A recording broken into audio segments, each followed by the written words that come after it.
Okay, good morning, everyone. Today is Tuesday, October 1st. It is 9:02 a.m. And we are here for the annual Cuyahoga County Budget Commission meeting. I'm going to do the roll. Mark Musson, Prosecutor's Office. Here. Katie Gallagher, the Executive Office. Here. And I am Mike Chambers, the Fiscal Officer, here. At this time, is there any public comments? I do not see any public comments. With that being said, let's go to our first item, which is the alternative method according to Section 574753 of the Ohio Revised Code. We're supposed to have a formal meeting every 5 years, and this will be that formal meeting. And at this time, I'm going to turn it over to you, Robin, to give us a short presentation. On October 3rd of 2023, an amendment to ORC 5747.53 passed to allow for the approval and adoption of a new alternative method of apportionment regarding the local government fund. The Budget Commission is holding this open hearing today to accept testimony on any new approved alternative methods of apportionment by its participating political subdivisions. I'm going to give a brief account of the past and present methods of apportionment.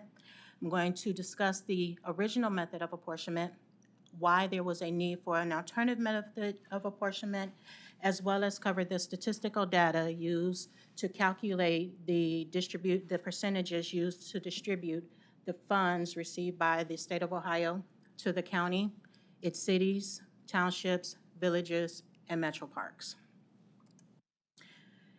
The original method of apportionment distributed a percentage of the state's general tax revenue to the local governments by establishing a minimum amount to be distributed to the county subdivisions.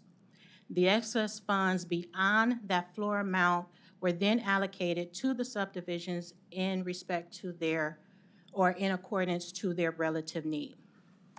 This method was found to have its limitations as the minimum allocation was unchanging and was based on a smaller undivided fund. As the local government fund grew, so did the excess funds. As increased excess funds became available, the subdivisions began to engage and include the court system to increase their shares. The current alternative method of apportionment, which was adopted in 1978, was created to remove the subjectivity and discretion when determining the financial need of a subdivision. It was also implemented to create an equitable allocation system that would prevent any challenges to the Budget Commission's annual allocation.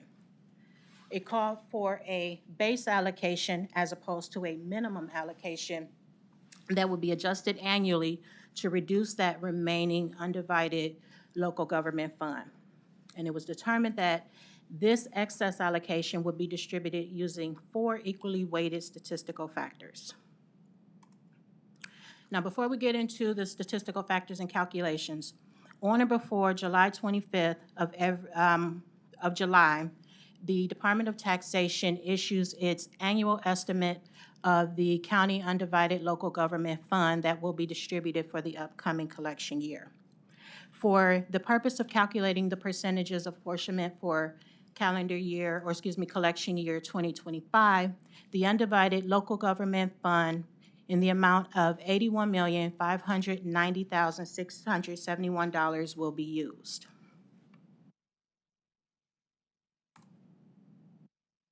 The statistical data used to determine the financial need of a subdivision are as follows. The population divided by the assessed value per capita is used to express in numerical terms the self-help potential of a subdivision by means of property taxation. And likewise, the population divided by the per capita income is also meant to express that self-help potential through income taxation.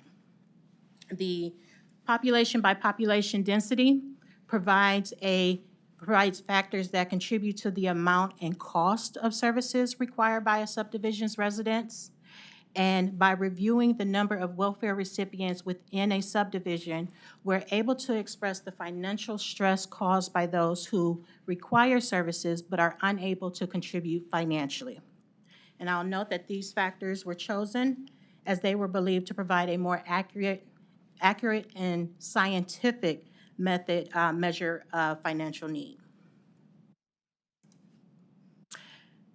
There are 5 separate calculations necessary to to compute that final allocation of the local government fund to the county subdivisions. These calculations must be performed in this order. First, to compute the total subdivision allocation, you must subtract the Board of Commissioners allocation, which by ORC is 30%, to arrive to subtract that from the county's total allocation. Next, to calculate the base allocation of each subdivision, you average the subdivision's last year's allocation and the 2 prior year distributions. By adding each of those subdivisions' base allocations, you arrive to the total base allocation. To determine the total excess allocation, you subtract the total base allocation from the total subdivision allocation. To calculate the allocation of the excess, we will,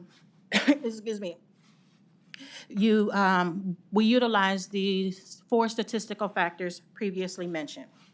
An average percentage of each subdivision is then applied to the excess allocation. And finally, to compute the subdivision's allocation, you add each subdivision's excess allocation and their base allocation. To put this in action, we're actually going to start at the end. At the bottom, you can see that the total, $81,590,671 is what is distributed by the state. You subtract the county commissioner's allocation, the 30%, and you arrive to the total allocation that must be distributed amongst the subdivisions. By taking the average of the prior year allocation and the last year allocation and the 2 prior year distributions, you arrive at each subdivision's base allocation. Totaling each subdivision's base allocation will give you the total base allocation, which is then subtracted from the total allocation, the last column, to give you the excess allocation. Again, an average of the subdivision statistical factors is applied against the total excess allocation to give you a dollar amount of excess allocation, which is then added to the dollar amount base allocation to calculate each subdivision's total allocation of the local government fund. These next couple of slides, I'm just going to go over how this information is gathered.